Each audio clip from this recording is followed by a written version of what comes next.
物語の続きはホームページからお聞きいただけます。また、テキスト、MP3 ダウンロードも合わせてご利用ください。88thpp.com 88thpp.com Chapter 12. A Solemn Vow and Promise. It was not until the next Friday that Marilla heard the story of the flower-wreathed hat. She came home from Mrs. Lynde's and called Anne to account. "Anne, Mrs. Rachel says you went to church last Sunday with your hat rigged out ridiculous with roses and buttercups. What on earth put you up to such a caper? A pretty-looking object you must have been." "Oh. I know pink and yellow aren't becoming to me," began Anne. "Becoming fiddlesticks. It was putting flowers on your hat at all, no matter what color they were, that was ridiculous. You are the most aggravating child." "I don't see why it's any more ridiculous to wear flowers on your hat than on your dress," protested Anne. "Lots of little girls there had bouquets pinned on their dresses. What's the difference?" Marilla was not to be drawn from the safe concrete into dubious paths of the abstract. "Don't answer me back like that, Anne. It was very silly of you to do such a thing. Never let me catch you at such a trick again. Mrs. Rachel says she thought she would sink through the floor when she saw you come in all rigged out like that. She couldn't get near enough to tell you to take them off till it was too late. She says people talked about it something dreadful. Of course they would think I had no better sense than to let you go decked out like that." "Oh, I'm so sorry," said Anne, tears welling into her eyes. "I never thought you'd mind. The roses and buttercups were so sweet and pretty I thought they'd look lovely on my hat. Lots of the little girls had artificial flowers on their hats. I'm afraid I'm going to be a dreadful trial to you. Maybe you'd better send me back to the asylum." "That would be terrible. I don't think I could endure it. Most likely I would go into consumption. I'm so thin as it is, you see. But that would be better than being a trial to you." "Nonsense," said Marilla, vexed at herself for having made the child cry. "I don't want to send you back to the asylum, I'm sure. All I want is that you should behave like other little girls and not make yourself ridiculous. Don't cry any more. I've got some news for you. Diana Barry came home this afternoon. I'm going up to see if I can borrow a skirt pattern from Mrs. Barry, and if you like you can come with me and get acquainted with Diana."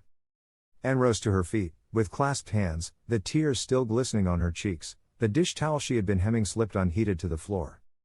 "Oh, Marilla, I'm frightened. Now that it has come I'm actually frightened. What if she shouldn't like me? It would be the most tragical disappointment of my life.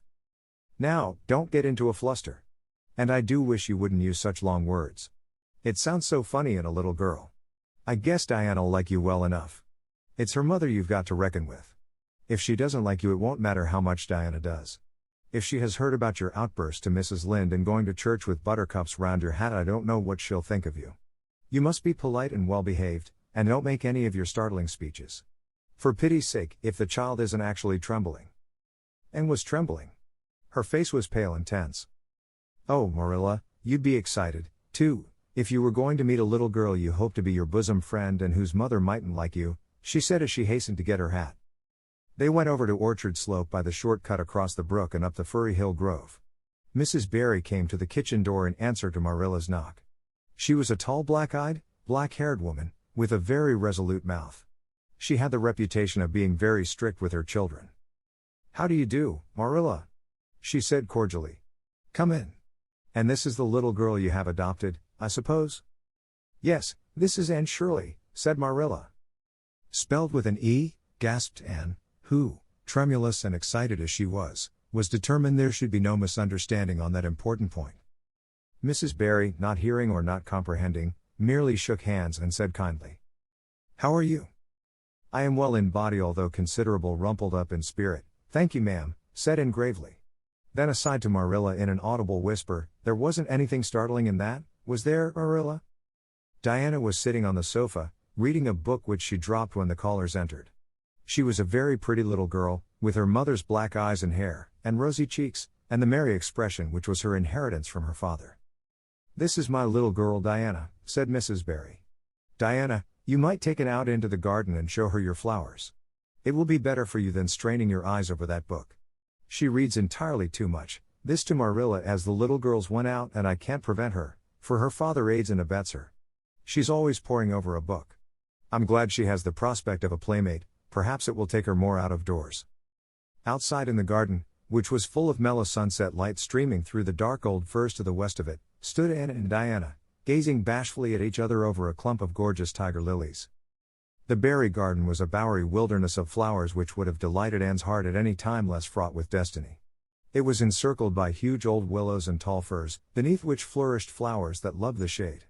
Prim, right-angled paths neatly bordered with clamshells, intersected it like moist red ribbons, and in the beds between old-fashioned flowers ran riot. There were rosy bleeding hearts and great splendid crimson peonies, white, fragrant narcissi and thorny, sweet Scotch roses, pink and blue and white columbines and lilac-tinted bouncing bets, clumps of southern wood and ribbon grass and mint, purple Adam and Eve, daffodils, and masses of sweet clover white with its delicate, fragrant, feathery sprays, scarlet lightning that shot its fiery lances over prim white musk flowers. A garden it was where sunshine lingered and bees hummed, and winds, beguiled into loitering, purred and rustled. "Oh, Anna," said Anne at last, clasping her hands and speaking almost in a whisper, "oh, do you think you can like me a little, enough to be my bosom friend?" Diana laughed. Diana always laughed before she spoke. "Why, I guess so," she said frankly. "I'm awfully glad you've come to live at Green Gables. It will be jolly to have somebody to play with. There isn't any other girl who lives near enough to play with, and I've no sisters big enough." "Will you swear to be my friend forever and ever?" demanded Anne eagerly. Diana looked shocked. "Why, it's dreadfully wicked to swear," she said rebukingly. "Oh no, not my kind of swearing. There are two kinds, you know." "I never heard of the one kind," said Diana doubtfully. "There really is another." "Oh, it isn't wicked at all. It just means vowing and promising solemnly." "Well, I don't mind doing that," agreed Diana, relieved. "How do you do it?" "We must join hands, so," said Anne gravely. "It ought to be over running water. We'll just imagine this path is running water. I'll repeat the oath first. I solemnly swear to be faithful to my bosom friend, Diana Barry, as long as the sun and moon shall endure. Now you say it and put my name in." Diana repeated the oath with a laugh fore and aft. Then she said, "You're a queer girl, Anne. I heard before that you were queer. But I believe I'm going to like you real well." When Marilla and Anne went home, Diana went with them as far as the log bridge.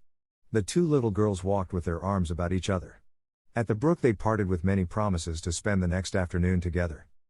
"Well, did you find Diana a kindred spirit?" asked Marilla as they went up through the garden of Green Gables. "Oh yes," sighed Anne, blissfully unconscious of any sarcasm on Marilla's part. "Oh Marilla, I'm the happiest girl on Prince Edward Island this very moment. I assure you I'll say my prayers with a right good will tonight. Diana and I are going to build a playhouse in Mr. William Bell's birch grove tomorrow. Can I have those broken pieces of china that are out in the woodshed? Diana's birthday is in February and mine is in March.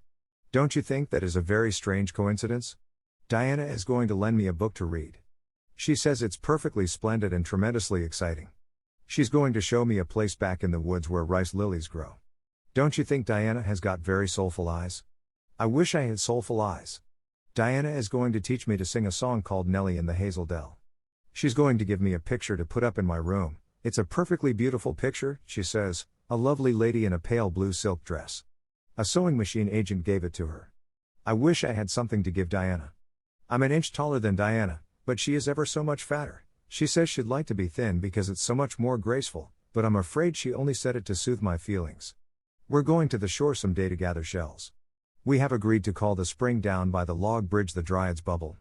Isn't that a perfectly elegant name? I read a story once about a spring called that.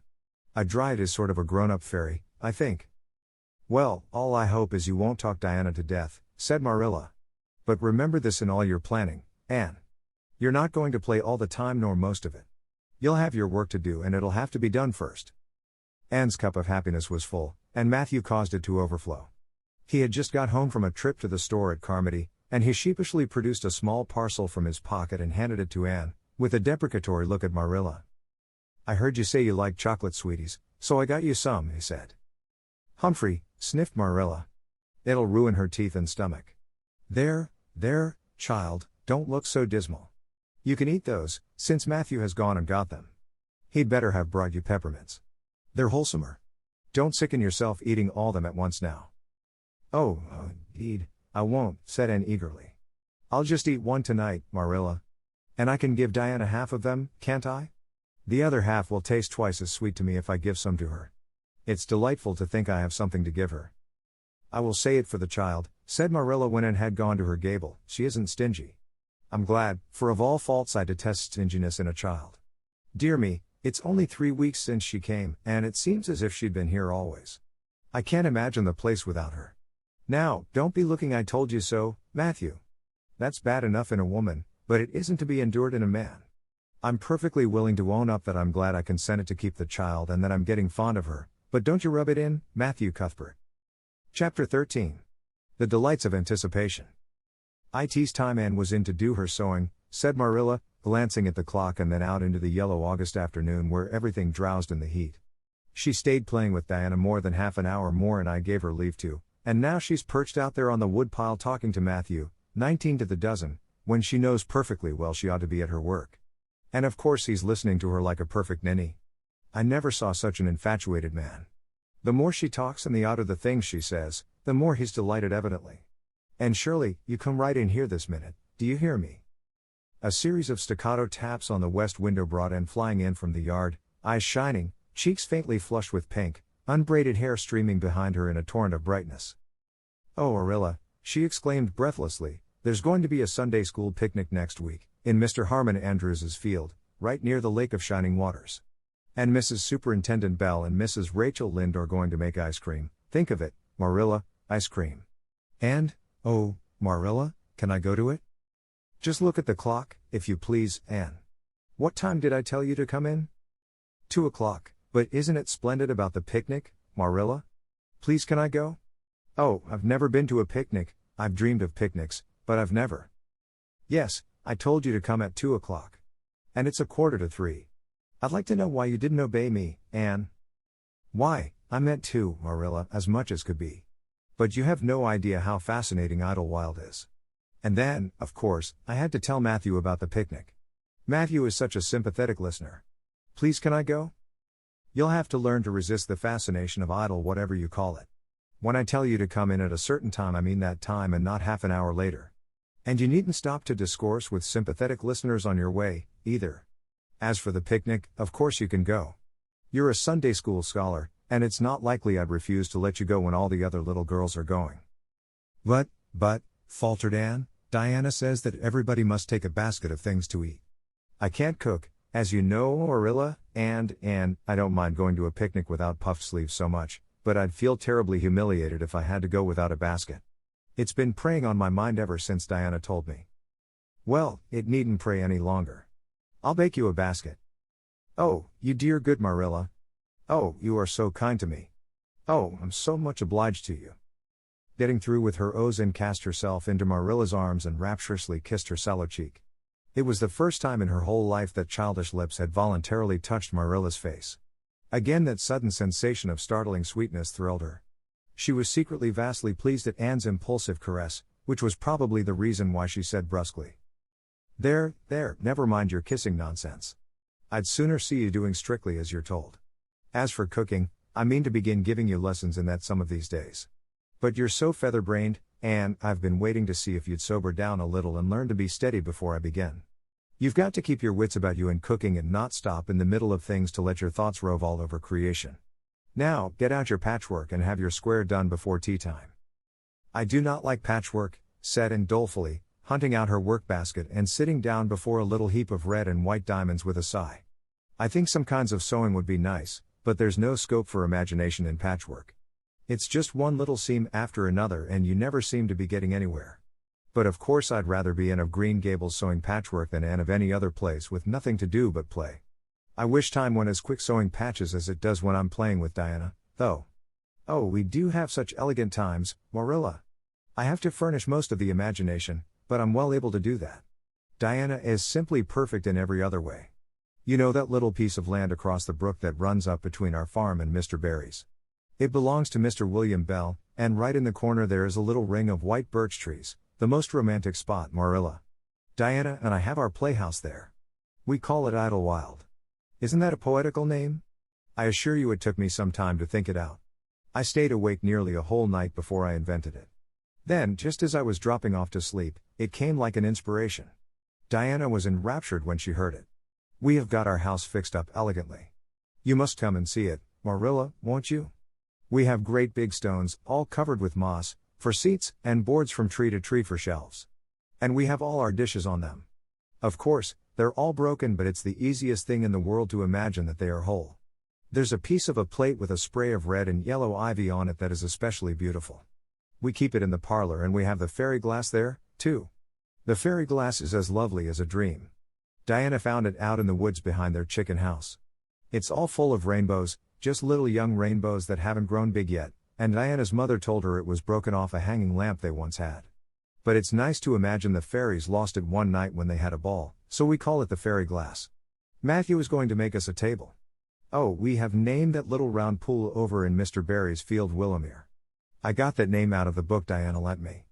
That was a thrilling book, Marilla. The heroine had 5 lovers. I'd be satisfied with one, wouldn't you? She was very handsome and she went through great tribulations. She could faint as easy as anything. I'd love to be able to faint, wouldn't you, Marilla? It's so romantic. But I'm really very healthy for all I'm so thin. I believe I'm getting fatter, though. Don't you think I am? I look at my elbows every morning when I get up to see if any dimples are coming. Diana is having a new dress made with elbow sleeves. She is going to wear it to the picnic. Oh, I do hope it will be fine next Wednesday. I don't feel that I could endure the disappointment if anything happened to prevent me from getting to the picnic. I suppose I'd live through it, but I'm certain it would be a lifelong sorrow. It wouldn't matter if I got to 100 picnics in after years, they wouldn't make up for missing this one. They're going to have boats on the Lake of Shining Waters, and ice cream, as I told you. I have never tasted ice cream.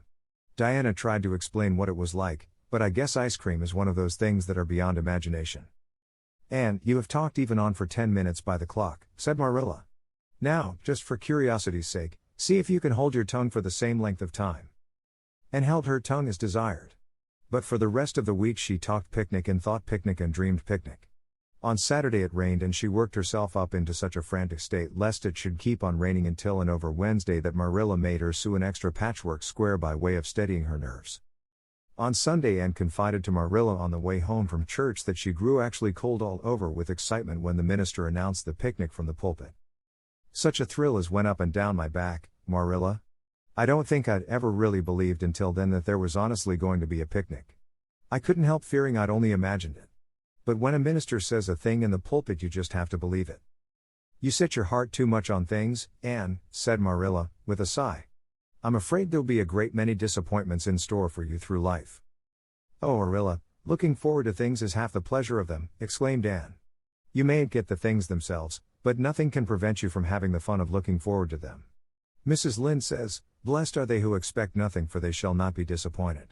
But I think it would be worse to expect nothing than to be disappointed. Marilla wore her amethyst brooch to church that day as usual. Marilla always wore her amethyst brooch to church. She would have thought it rather sacrilegious to leave it off, as bad as forgetting her Bible or her collection dime. That amethyst brooch was Marilla's most treasured possession.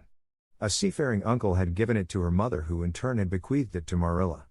It was an old-fashioned oval, containing a braid of her mother's hair, surrounded by a border of very fine amethysts. Marilla knew too little about precious stones to realize how fine the amethysts actually were, but she thought them very beautiful and was always pleasantly conscious of their violet shimmer at her throat, above her good brown satin dress, even although she could not see it. Anne had been smitten with delighted admiration when she first saw that brooch. Oh, Marilla, it's a perfectly elegant brooch. I don't know how you can pay attention to the sermon or the prayers when you have it on. I couldn't, I know. I think amethysts are just sweet. They are what I used to think diamonds were like. Long ago, before I had ever seen a diamond, I read about them and I tried to imagine what they would be like. I thought they would be lovely glimmering purple stones. When I saw a real diamond in a lady's ring one day I was so disappointed I cried. Of course, it was very lovely, but it wasn't my idea of a diamond. Will you let me hold the brooch for 1 minute, Marilla?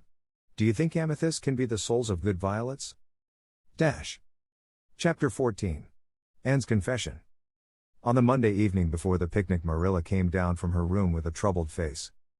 "Anne," she said to that small personage, who was shelling peas by the spotless table and singing Nellie of the Hazel Dell with a vigor and expression that did credit to Diana's teaching, "did you see anything of my amethyst brooch?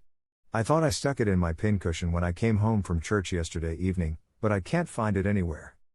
I saw it this afternoon when you were away at the Aid Society," said Anne, a little slowly.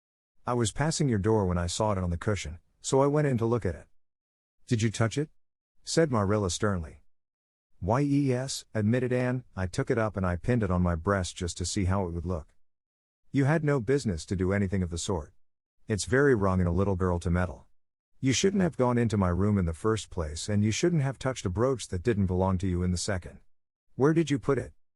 Oh, I put it back on the bureau. I hadn't it on a minute. Truly, I didn't mean to meddle, Marilla. I didn't think about its being wrong to go in and try on the brooch, but I see now that it was, and I'll never do it again. That's one good thing about me. I never do the same naughty thing twice. You didn't put it back, said Marilla.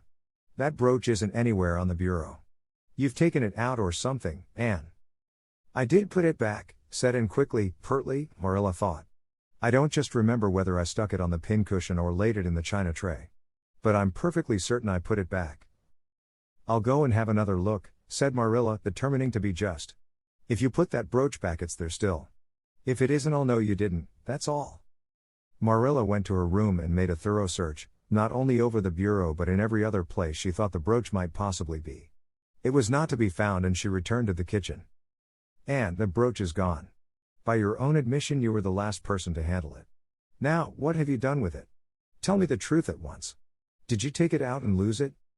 No, I didn't, said Anne solemnly, meeting Marilla's angry gaze squarely.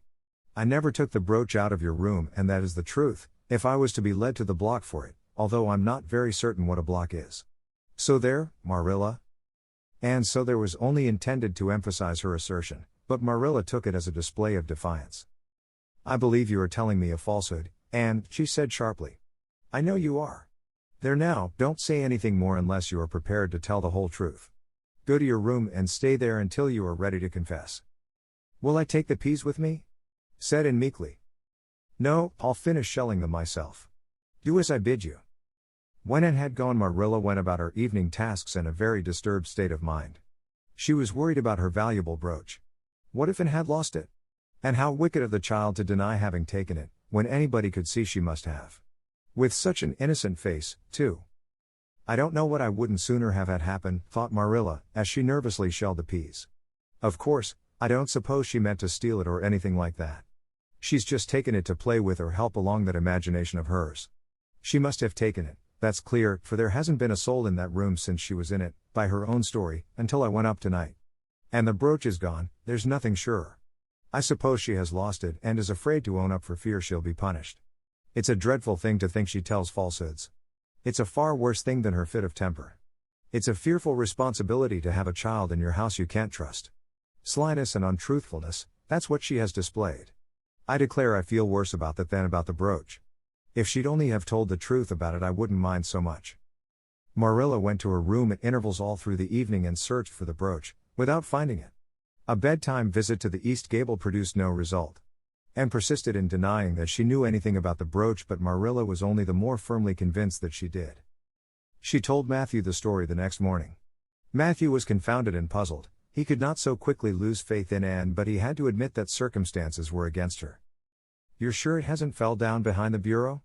Was the only suggestion he could offer. I've moved the bureau and I've taken out the drawers and I've looked in every crack and cranny, was Marilla's positive answer. The brooch is gone and that child has taken it and lied about it. That's the plain, ugly truth, Matthew Cuthbert, and we might as well look it in the face. Well now, what are you going to do about it? Matthew asked forlornly, feeling secretly thankful that Marilla and not he had to deal with the situation. He felt no desire to put his oar in this time. She'll stay in her room until she confesses, said Marilla grimly, remembering the success of this method in the former case. Then we'll see. Perhaps we'll be able to find the brooch if she'll only tell where she took it, but in any case she'll have to be severely punished, Matthew. Well now, you'll have to punish her, said Matthew, reaching for his hat. I've nothing to do with it, remember. You warned me off yourself. Marilla felt deserted by everyone. She could not even go to Mrs. Lynde for advice. She went up to the east gable with a very serious face and left it with a face more serious still. And steadfastly refused to confess. She persisted in asserting that she had not taken the brooch. The child had evidently been crying and Marilla felt a pang of pity which she sternly repressed. By night she was, as she expressed it, beat out. You'll stay in this room until you confess, Anne. You can make up your mind to that, she said firmly. But the picnic is tomorrow, Marilla, cried Anne. You won't keep me from going to that, will you? You'll just let me out for the afternoon, won't you? Then I'll stay here as long as you like afterwards cheerfully. But I must go to the picnic. You'll not go to picnics nor anywhere else until you've confessed, Anne. Oh, Marilla, gasped Anne. But Marilla had gone out and shut the door. Wednesday morning dawned as bright and fair as if expressly made to order for the picnic. Birds sang around Green Gables, the Madonna lilies in the garden sent out whiffs of perfume that entered in on viewless winds at every door and window, and wandered through halls and rooms like spirits of benediction. The birches in the hollow waved joyful hands as if watching for Anne's usual morning greeting from the east gable. But Anne was not at her window. When Marilla took her breakfast up to her, she found the child sitting primly on her bed, pale and resolute, with tight shut lips and gleaming eyes. Marilla, I'm ready to confess. Ah. Marilla laid down her tray. Once again her method had succeeded, but her success was very bitter to her. Let me hear what you have to say then, Anne. I took the amethyst brooch, said Anne, as if repeating a lesson she had learned. I took it just as you said. I didn't mean to take it when I went in. But it did look so beautiful, Marilla, when I pinned it on my breast that I was overcome by an irresistible temptation. I imagined how perfectly thrilling it would be to take it to Idlewild and play I was the Lady Cordelia Fitzgerald. It would be so much easier to imagine I was the Lady Cordelia if I had a real amethyst brooch on. Diana and I make necklaces of roseberries, but what are roseberries compared to amethysts? So I took the brooch. I thought I could put it back before you came home. I went all the way around by the road to lengthen out the time. When I was going over the bridge across the lake of shining waters, I took the brooch off to have another look at it. Oh, how it did shine in the sunlight. And then, when I was leaning over the bridge, it just slipped through my fingers, so, and went down, down, down, all purpley sparkling, and sank forevermore beneath the lake of shining waters. And that's the best I can do at confessing, Marilla. Marilla felt hot anger surge up into her heart again. This child had taken and lost her treasured amethyst brooch and now sat there calmly reciting the details thereof without the least apparent compunction or repentance. Anne, this is terrible, she said, trying to speak calmly. You are the very wickedest girl I ever heard of. Yes, I suppose I am, agreed Anne tranquilly. And I know I'll have to be punished. It'll be your duty to punish me, Marilla. Won't you please get it over right off, because I'd like to go to the picnic with nothing on my mind. Picnic, indeed. You'll go to no picnic today, and surely that shall be your punishment. And it isn't half severe enough either for what you've done. Not go to the picnic. Anne sprang to her feet and clutched Marilla's hand. But you promised me I might. Oh, Marilla, I must go to the picnic. That was why I confessed. Punish me any way you like but that. Oh, Marilla, please, please, let me go to the picnic. Think of the ice cream. For anything you know, I may never have a chance to taste ice cream again. Marilla disengaged Anne's clinging hands stonily. You needn't plead, Anne. You are not going to the picnic, and that's final. No, not a word. Anne realized that Marilla was not to be moved. She clasped her hands together, gave a piercing shriek, and then flung herself face downward on the bed, crying and writhing in an utter abandonment of disappointment and despair. For the land's sake, gasped Marilla, hastening from the room. I believe the child is crazy. No child in her senses would behave as she does. If she isn't, she's utterly bad. Oh dear, I'm afraid Rachel was right from the first. But I've put my hand to the plow and I won't look back. That was a dismal morning. Marilla worked fiercely and scrubbed the porch floor and the dairy shelves when she could find nothing else to do. Neither the shelves nor the porch needed it, but Marilla did. Then she went out and raked the yard. When dinner was ready, she went to the stairs and called Anne. A tear-stained face appeared, looking tragically over the banisters. Come down to your dinner, Anne. I don't want any dinner, Marilla, said Anne, sobbingly. I couldn't eat anything. My heart is broken. You'll feel remorse of conscience someday, I expect, for breaking it, Marilla, but I forgive you. Remember when the time comes that I forgive you. But please don't ask me to eat anything, especially boiled pork and greens. Boiled pork and greens are so unromantic when one is in affliction. Exasperated, Marilla returned to the kitchen and poured out her tale of woe to Matthew, who, between his sense of justice and his unlawful sympathy with Anne, was a miserable man. Well now, she shouldn't have taken the brooch, Marilla, or told stories about it, he admitted, mournfully surveying his plateful of unromantic pork and greens as if he, like Anne, thought it a food unsuited to crises of feeling. But she's such a little thing, such an interesting little thing. Don't you think it's pretty rough not to let her go to the picnic when she's so set on it? Matthew Cuthbert, I'm amazed at you. I think I've let her off entirely too easy.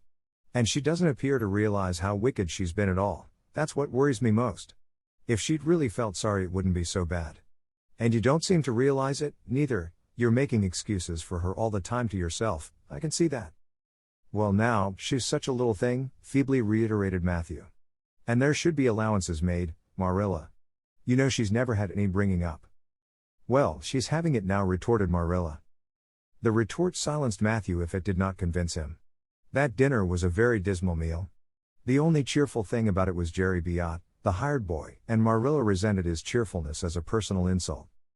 When her dishes were washed and her bread sponge set and her hens fed, Marilla remembered that she had noticed a small rent in her best black lace shawl when she had taken it off on Monday afternoon on returning from the ladies' aid.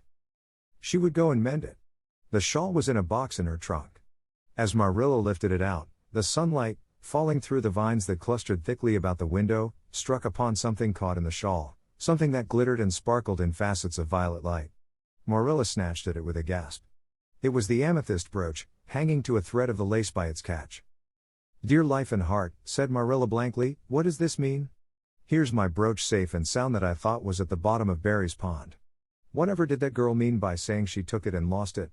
I declare I believe Green Gables is bewitched. I remember now that when I took off my shawl Monday afternoon I laid it on the bureau for a minute. I suppose the brooch got caught in it somehow. Well. Marilla betook herself to the east gable, brooch in hand. And had cried herself out and was sitting dejectedly by the window. And Shirley, said Marilla solemnly, I've just found my brooch hanging to my black lace shawl. Now I want to know what that rigmarole you told me this morning meant. Why, you said you'd keep me here until I confessed, returned Anne wearily, and so I decided to confess because I was bound to get to the picnic. I thought out a confession last night after I went to bed and made it as interesting as I could. And I said it over and over so that I wouldn't forget it. But you wouldn't let me go to the picnic after all, so all my trouble was wasted. Marilla had to laugh in spite of herself. But her conscience pricked her. Anne, you do beat all. But I was wrong, I see that now. I shouldn't have doubted your word when I'd never known you to tell a story. Of course, it wasn't right for you to confess to a thing you hadn't done, it was very wrong to do so. But I drove you to it. So if you'll forgive me, Anne, I'll forgive you and we'll start square again. And now get yourself ready for the picnic. And flew up like a rocket. Oh Marilla, isn't it too late? No, it's only 2 o'clock. They won't be more than well gathered yet and it'll be an hour before they have tea. Wash your face and comb your hair and put on your gingham. I'll fill a basket for you. There's plenty of stuff baked in the house. And I'll get Jerry to hitch up the sorrel and drive you down to the picnic ground. Oh Marilla, exclaimed Anne, flying to the washstand. 5 minutes ago I was so miserable I was wishing I'd never been born and now I wouldn't change places with an angel. That night a thoroughly happy, completely tired out and returned to Green Gables in a state of beatification impossible to describe. Oh Marilla, I've had a perfectly scrumptious time. Scrumptious is a new word I learned today. I heard Mary Alice Bell use it. Isn't it very expressive? Everything was lovely. We had a splendid tea and then Mr. Harmon Andrews took us all for a row on the Lake of Shining Waters, 6 of us at a time. And Jane Andrews nearly fell overboard. She was leaning out to pick water lilies and if Mr. Andrews hadn't caught her by her sash just in the nick of time she'd fallen in and probably been drowned. I wish it had been me.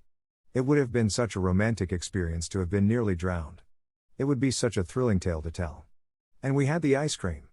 Words fail me to describe that ice cream. Marilla, I assure you it was sublime. That evening Marilla told the whole story to Matthew over her stocking basket. I'm willing to own up that I made a mistake, she concluded candidly, but I've learned a lesson. I have to laugh when I think of Anne's confession, although I suppose I shouldn't for it really was a falsehood. But it doesn't seem as bad as the other would have been, somehow, and anyhow I'm responsible for it. That child is hard to understand in some respects. But I believe she'll turn out all right yet. And there's one thing certain, no house will ever be dull that she's in. Chapter 15. A Tempest in the School Teapot. What a splendid day, said Anne, drawing a long breath. Isn't it good just to be alive on a day like this? I pity the people who aren't born yet for missing it. They may have good days, of course, but they can never have this one. And it's splendider still to have such a lovely way to go to school by, isn't it? It's a lot nicer than going round by the road, that is so dusty and hot, said Diana practically, peeping into her dinner basket and mentally calculating if the 3 juicy, toothsome, raspberry tarts reposing there were divided among 10 girls how many bites each girl would have. The little girls of Avonlea School always pooled their lunches, and to eat 3 raspberry tarts all alone or even to share them only with one's best chum would have forever and ever branded as awful mean the girl who did it. And yet, when the tarts were divided among 10 girls you just got enough to tantalize you. The way Anne and Diana went to school was a pretty one. Anne thought those walks to and from school with Diana couldn't be improved upon even by imagination. Going around by the main road would have been so unromantic, but to go by Lover's Lane and Willowmere and Violet Vale and the Birch Path was romantic, if ever anything was. Lover's Lane opened out below the orchard at Green Gables and stretched far up into the woods to the end of the Cuthbert farm. It was the way by which the cows were taken to the back pasture and they would halt home in winter. Anne had named it Lover's Lane before she had been a month at Green Gables. Not that lovers ever really walked there, she explained to Marilla, but Diana and I are reading a perfectly magnificent book and there's a Lover's Lane in it. So we want to have one, too. And it's a very pretty name, don't you think? So romantic. We can't imagine the lovers into it, you know. I like that lane because you can think out loud there without people calling you crazy. Anne, starting out alone in the morning, went down Lover's Lane as far as the brook. Here Diana met her, and the 2 little girls went on up the lane under the leafy arch of maples. Maples are such sociable trees, said Anne, they're always rustling and whispering to you until they came to a rustic bridge. Then they left the lane and walked through Mr. Barry's back field and past Willowmere. Beyond Willowmere came Violet Vale, a little green dimple in the shadow of Mr. Andrew Bell's big woods. Of course there are no violets there now, Anne told Marilla, but Diana says there are millions of them in spring. Oh Marilla, can't you just imagine you see them? It actually takes away my breath. I named it Violet Vale. Diana says she never saw the beat of me for hitting on fancy names for places. It's nice to be clever at something, isn't it? But Diana named the Birch Path. She wanted to, so I let her, but I'm sure I could have found something more poetical than plain Birch Path. Anybody can think of a name like that. But the Birch Path is one of the prettiest places in the world, Marilla. It was. Other people besides Anne thought so when they stumbled on it. It was a little narrow, twisting path, winding down over a long hill straight through Mr. Bell's woods, where the light came down sifted through so many emerald screens that it was as flawless as the heart of a diamond. It was fringed in all its length with slim young birches, white-stemmed and lissom-boughed, ferns and starflowers and wild lilies of the valley and scarlet tufts of pigeonberries grew thickly along it, and always there was a delightful spiciness in the air and music of bird calls and the murmur and laugh of woodwinds in the trees overhead. Now and then you might see a rabbit skipping across the road if you were quiet, which, with Anne and Diana, happened about once in a blue moon. Down in the valley the path came out to the main road and then it was just up the spruce hill to the school. The Avonlea School was a whitewashed building, low in the eaves and wide in the windows, furnished inside with comfortable substantial old-fashioned desks that opened and shut, and were carved all over their lids with the initials and hieroglyphics of 3 generations of school children. The schoolhouse was set back from the road and behind it was a dusky fir wood and a brook where all the children put their bottles of milk in the morning to keep cool and sweet until dinner hour. Marilla had seen Anne start off to school on the first day of September with many secret misgivings. Anne was such an odd girl. How would she get on with the other children? And how on earth would she ever manage to hold her tongue during school hours? Things went better than Marilla feared, however. Anne came home that evening in high spirits. I think I'm going to like school here, she announced. I don't think much of the master, through. He's all the time curling his mustache and making eyes at Prissy Andrews. Prissy is grown up, you know. She's 16 and she's studying for the entrance examination into Queen's Academy at Charlottetown next year. Tilly Boulter says the master is dead gone on her. She's got a beautiful complexion and curly brown hair and she does it up so elegantly. She sits in the long seat at the back and he sits there, too, most of the time, to explain her lessons, he says. But Ruby Gillis says she saw him writing something on her slate and when Prissy read it she blushed as red as a beet and giggled, and Ruby Gillis says she doesn't believe it had anything to do with the lesson. And Shirley, don't let me hear you talking about your teacher in that way again, said Marilla sharply. You don't go to school to criticize the master. I guess he can teach you something, and it's your business to learn. And I want you to understand right off that you are not to come home telling tales about him. That is something I won't encourage. I hope you were a good girl. Indeed I was, said Anne comfortably. It wasn't so hard as you might imagine, either. I sit with Diana. Our seat is right by the window and we can look down to the lake of shining waters. There are a lot of nice girls in school and we had scrumptious fun playing at dinner time. It's so nice to have a lot of little girls to play with. But of course I like Diana best and always will. I adore Diana. I'm dreadfully far behind the others. They're all in the 5th book and I'm only in the 4th. I feel that it's kind of a disgrace. But there's not one of them has such an imagination as I have, and I soon found that out. We had reading and geography and Canadian history and dictation today. Mr. Phillips said my spelling was disgraceful and he held up my slate so that everybody could see it, all marked over. I felt so mortified. Marilla, he might have been politer to a stranger, I think. Ruby Gillis gave me an apple and Sophia Sloane lent me a lovely pink card with "May I see you home" on it. I'm to give it back to her tomorrow. And Tilly Boulter let me wear her bead ring all the afternoon. Can I have some of those pearl beads off the old pin cushion in the garret to make myself a ring? And oh, Marilla, Jane Andrews told me that Minnie McPherson told her that she heard Prissy Andrews tell Sarah Gillis that I had a very pretty nose. Marilla, that is the first compliment I have ever had in my life, and you can't imagine what a strange feeling it gave me. Marilla, have I really a pretty nose? I know you'll tell me the truth. Your nose is well enough, said Marilla shortly. Secretly she thought Anne's nose was a remarkable pretty one, but she had no intention of telling her so. That was 3 weeks ago and all had gone smoothly so far. And now, this crisp September morning, Anne and Diana were tripping blithely down the birch path, 2 of the happiest little girls in Avonlea. I guess Gilbert Blythe will be in school today, said Diana. He's been visiting his cousins over in New Brunswick all summer and he only came home Saturday night. He's awfully handsome, Anne. And he teases the girls something terrible. He just torments our lives out. Diana's voice indicated that she rather liked having her life tormented out than not. Gilbert Blythe, said Anne. Isn't his name that's written up on the porch wall with Julia bells and a big take notice over them? Yes, said Diana, tossing her head, but I'm sure he doesn't like Julia Bell so very much. I've heard him say he studied the multiplication table by her freckles. Oh, don't speak about freckles to me, implored Anne. It isn't delicate when I've got so many. But I do think that writing take notices up on the wall about the boys and girls is the silliest ever. I should just like to see anybody dare to write my name up with a boy's. Not, of course, she hastened to add, that anybody would. And sighed. She didn't want her name written up. But it was a little humiliating to know that there was no danger of it. Nonsense, said Diana, whose black eyes and glossy tresses had played such havoc with the hearts of Avonlea schoolboys that her name figured on the porch walls in half a dozen take notices. It's only meant as a joke. And don't you be too sure your name won't ever be written up. Charlie Sloane is dead gone on you. He told his mother, mind you, that you were the smartest girl in school. That's better than being good looking. No, it isn't, said Anne, feminine to the core. I'd rather be pretty than clever. And I hate Charlie Sloane, I can't bear a boy with goggle eyes. If anyone wrote my name up with his I'd never get over it, Diana Barry. But it is nice to keep head of your class. You'll have Gilbert in your class after this, said Diana, and he's used to being head of his class, I can tell you. He's only in the 4th book although he's nearly 14. 4 years ago his father was sick and had to go out to Alberta for his health and Gilbert went with him. They were there 3 years and Gil didn't go to school hardly any until they came back. You won't find it so easy to keep head after this, Anne.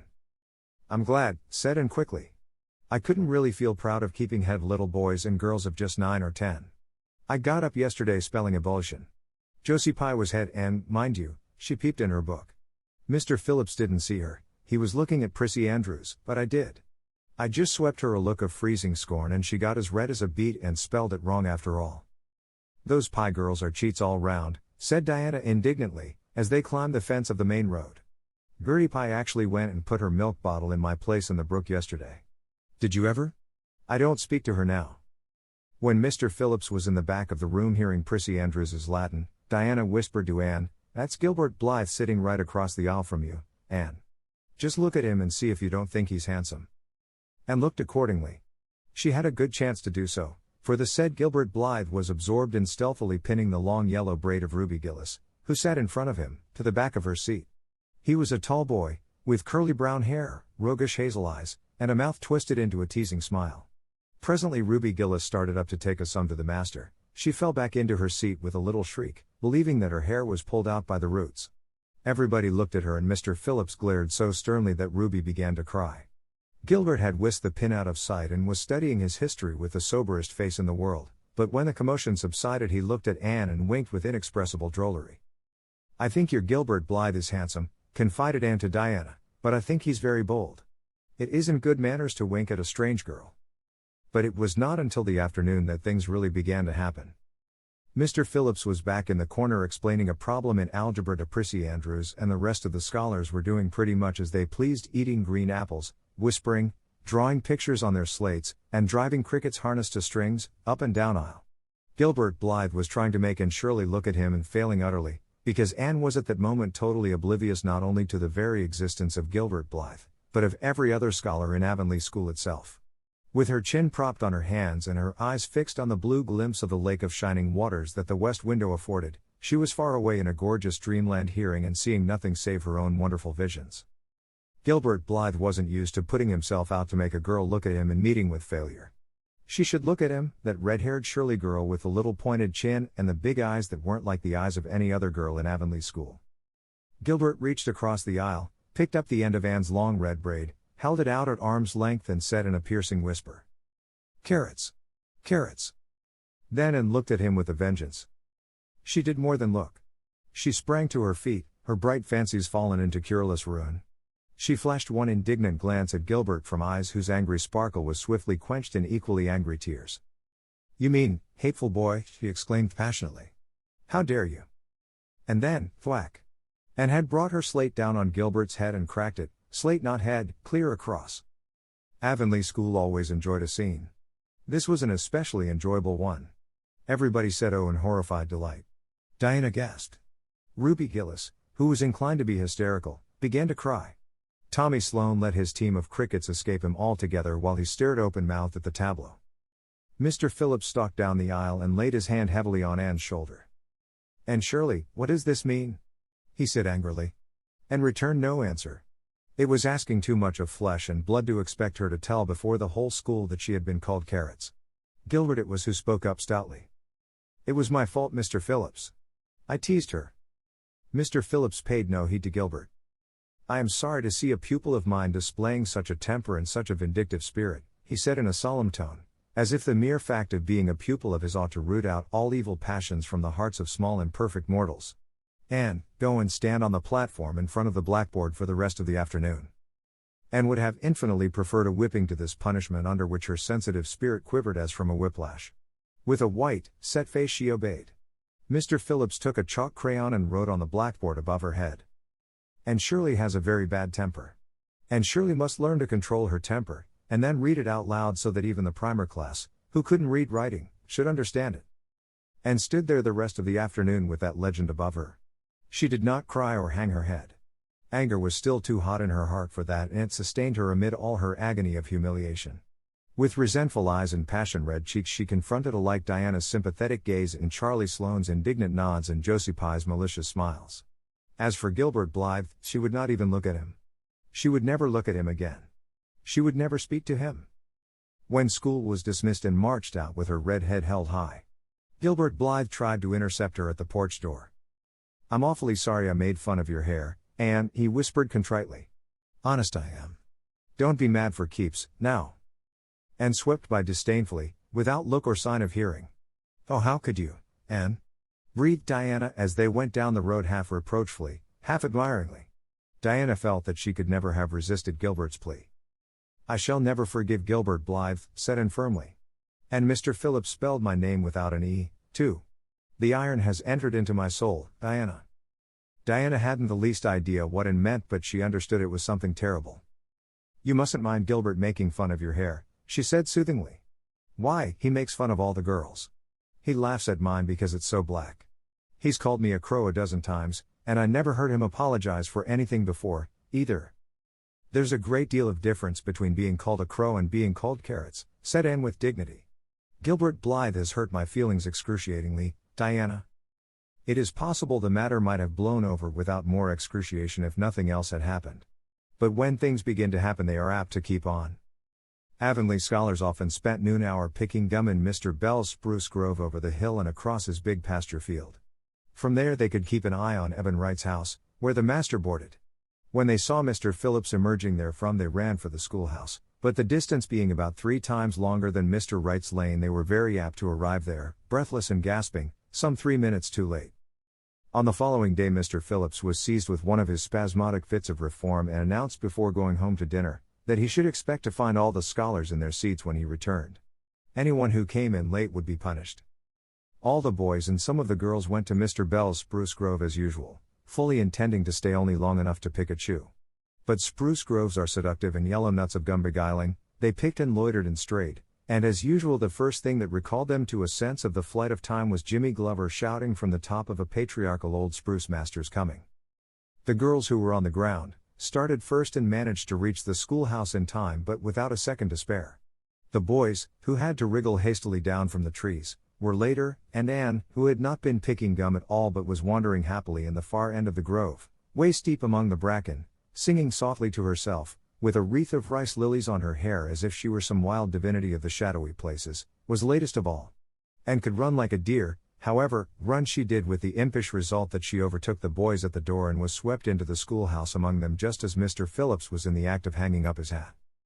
Mr. Phillips's brief reforming energy was over. He didn't want the bother of punishing a dozen pupils, but it was necessary to do something to save his word, so he looked about for a scapegoat and found it in Anne, who had dropped into her seat, gasping for breath, with a forgotten lily wreath hanging askew over one ear and giving her a particularly rakish and disheveled appearance.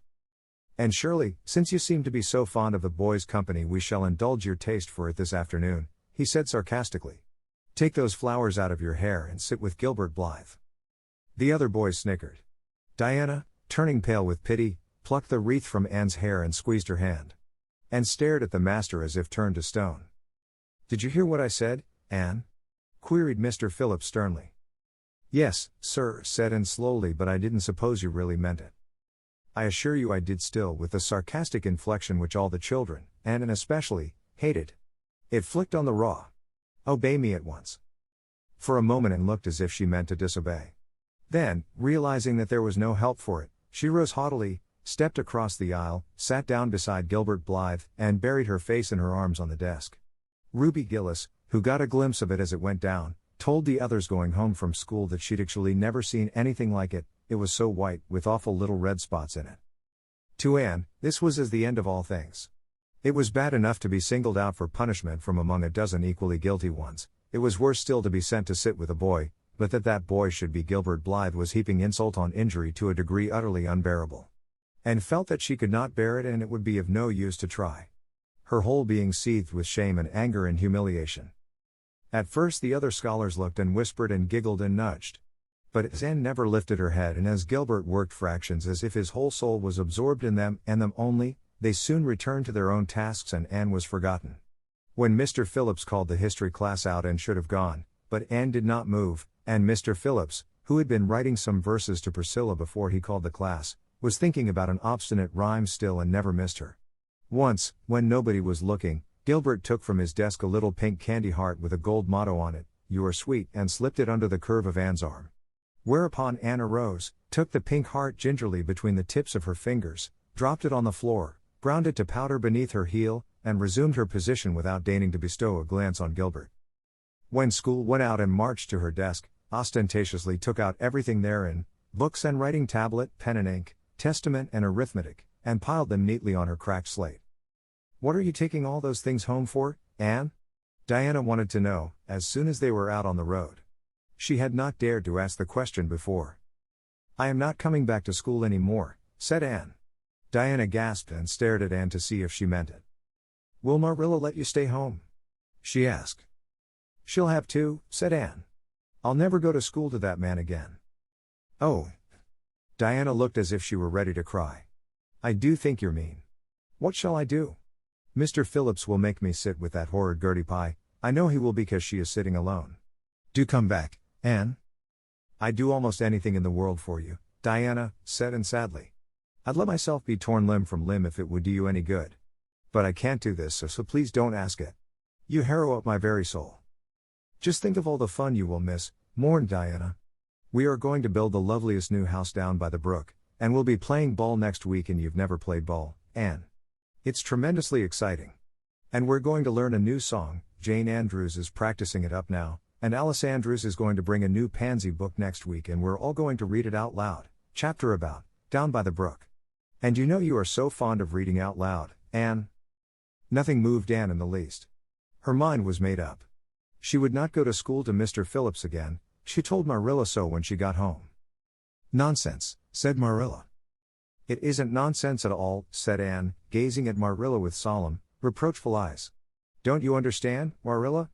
I've been insulted. Insulted fiddlesticks. You'll go to school tomorrow as usual. Oh no. Anne shook her head gently. I'm not going back, Marilla. I'll learn my lessons at home and I'll be as good as I can be and hold my tongue all the time if it's possible at all. But I will not go back to school, I assure you. Marilla saw something remarkably like unyielding stubbornness looking out of Anne's small face. She understood that she would have trouble in overcoming it, but she resolved wisely to say nothing more just then. I'll run down and see Rachel about it this evening, she thought. There's no use reasoning with Anne now. She's too worked up and I've an idea she can be awful stubborn if she takes the notion. Far as I can make out from her story, Mr. Phillips has been carrying matters with a rather high hand. But it would never do to say so to her. I'll just talk it over with Rachel. She sent 10 children to school and she ought to know something about it. She'll have heard the whole story, too, by this time. Marilla found Mrs. Lynde knitting quilts as industriously and cheerfully as usual. I suppose you know what I've come about, she said, a little shamefacedly. Mrs. Rachel nodded. About Anne's fuss in school, I reckon, she said. Tilly Boulter was in on her way home from school and told me about it. I don't know what to do with her, said Marilla. She declares she won't go back to school. I never saw a child so worked up. I've been expecting trouble ever since she started to school. I knew things were going too smooth to last. She's so high-strung. What would you advise, Rachel?